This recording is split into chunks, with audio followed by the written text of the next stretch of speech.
Hello, welcome back to my channel. Today I'd like to go over a flyer that I'm now handing out to as many people as I can. This flyer provides the information of the Less is More Act and the time it'll be set to take full effect. And I'm gonna try to go over this slowly, just piece by piece, so I can just fully explain stuff and react to it. If you'd like one of these, comment below. I'll try to get it to you the best way I can, via email or regular mail. But the first part of it is it creates time incentives, bolsters due process, ends automatic detention based on just mere accusation of a violation. It eliminates incarceration for certain technical violations, and it caps periods of incarceration. So there's no more of that, we're going to give this guy 16, 36, 48 months for late curfew or missing a meeting. That kind of was ridiculous. People have to be accountable for the rules they break, but the punishment should fit the crime, and I don't care how many times a person has violated their curfew, they should never get more than a year in jail for that, or 9 months. It's costing the state $35,000 a person to sit them upstate. So it's ridiculous. And so I'll jump into the first part. It creates incentives. Under the Less is More, people on parole can earn 30 days of time credit for every 30 days in the community that they adhere to the parole rules.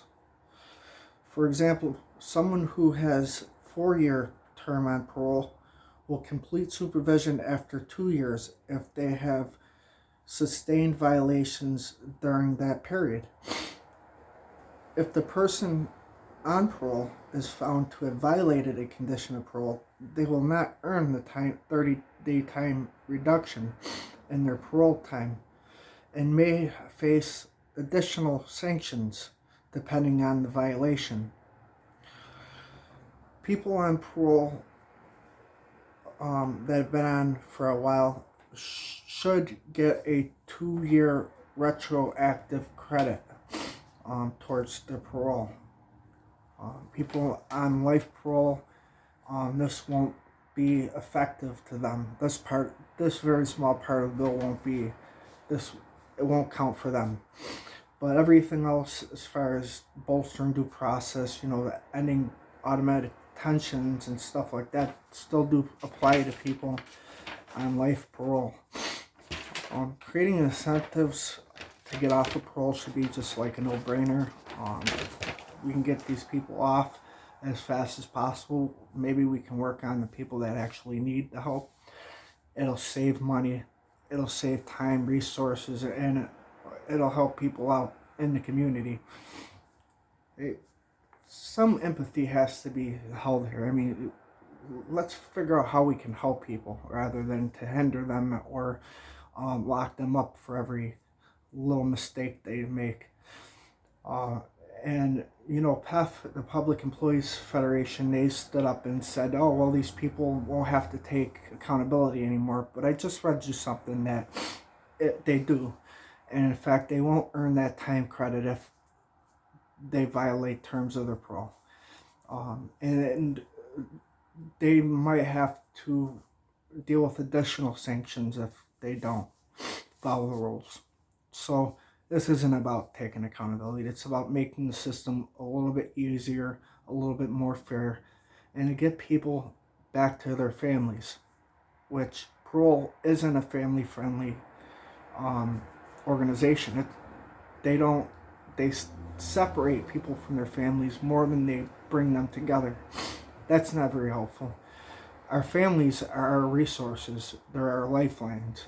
When we have problems and we need to go to somebody, more likely we're going to go to our family. And parole prevents people from doing that.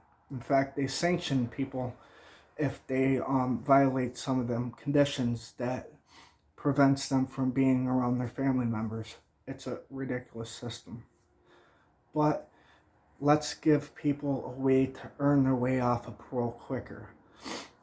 The people that are doing really good on parole and that are ready for the community should be taken off. And that allows them to spend more time with other people that are not doing so well, and it may need additional resources and more time. So, it makes it easier on everybody. Instead of having 35,000 people on active supervision, we'll figure out the people that don't actually need as much supervision so we can help the other people. But thank you for showing up for my first video.